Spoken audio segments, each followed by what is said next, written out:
When the Devil Drives by Chris Brookmyre, narrated by Sarah Barron. Part 1. Chapter 1.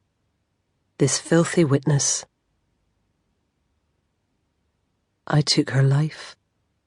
I cannot deny it. Never have done. At least not to myself. Beneath a vast black star-spattered Highland sky, with our colleagues, our friends oblivious in the great house nearby, I took her life. I took her life, and my life was the better for her death. That is undeniable also, unpalatable perhaps, an ugly truth, but a truth just the same. I have lived with this for 3 decades. I will not lie and claim not a day goes by that I don't see her face. That may have been true once, during those first months, even first years.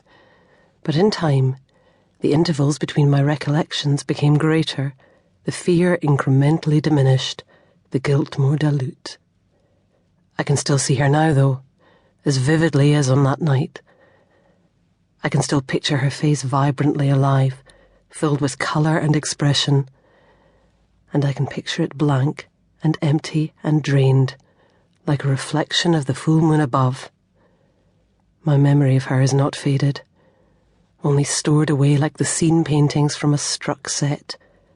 Every so often something inside me calls for a revival. No stage illusion, no theatrical artifice, no trick blood would ever look convincing enough to me again. That night I learned what death truly looked like. I can still see the pale skin of her arms and legs in that short-sleeved dress, her limbs folded awkwardly about her where she lay, like a ventriloquist dummy or a marionette, a doll's eyes locked forever in a glassy stare. It was not a stare that accused. It stared past me, focused on a place no longer in the same world as the one I inhabited. She lay in the soft earth, the moon shining down to dimly light her funeral procession, trees her pallbearers, the eyes of timid, fearful creatures blinking unseen as they bore witness, and one of those timid, fearful, unseen creatures would turn out to be human. No words were spoken over her grave, no tributes, and no tears. It was solemn, however, and silent. I could hear music coming from the house. It sounded distant, disconnected from this place I was standing, an island in time where no one yet knew what had happened. And yet it was so close. All it would take was someone to come looking for me, for her, and that island would be engulfed.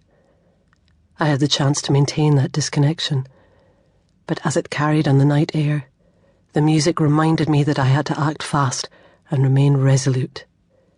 They say that justice, like love, is blind. I knew that I must deny both. She would not have justice. I would not have love. But for all that, I would live free. I would not spend my best years in prison as the price of one moment of desperation. I knew the decision I was making, and I'll tell you now that I would make it again. For all my guilt, from which I have never been free, I know that my life, and more importantly my future family's lives, were served better by my actions than any notion of justice would have been served by the truth. Each death changes the world. Not so much as each birth, true, but certain deaths change the world more than others. This death changed so many worlds, so many lives. At the time I saw only how it would change my own, but the roots and tendrils already intertwined between so many of us, though some of us had known each other mere weeks, meant that we would all be, in some way, transformed. Ibsen said that to be oneself is to kill oneself. He meant that in order to truly become who you are, you must first kill off all the other possible selves you might be. If you don't, you become as Peer Gynt, like an onion, each layer peeling away to reveal another, but with ultimately nothing at its centre. None of us finds who we really are without sacrificing those other selves and cauterizing the stumps where we severed the dreams that held them in place. Sometimes we kill off those other selves, and sometimes they are killed for us. A young woman's life ended that night, all the selves she would ever be.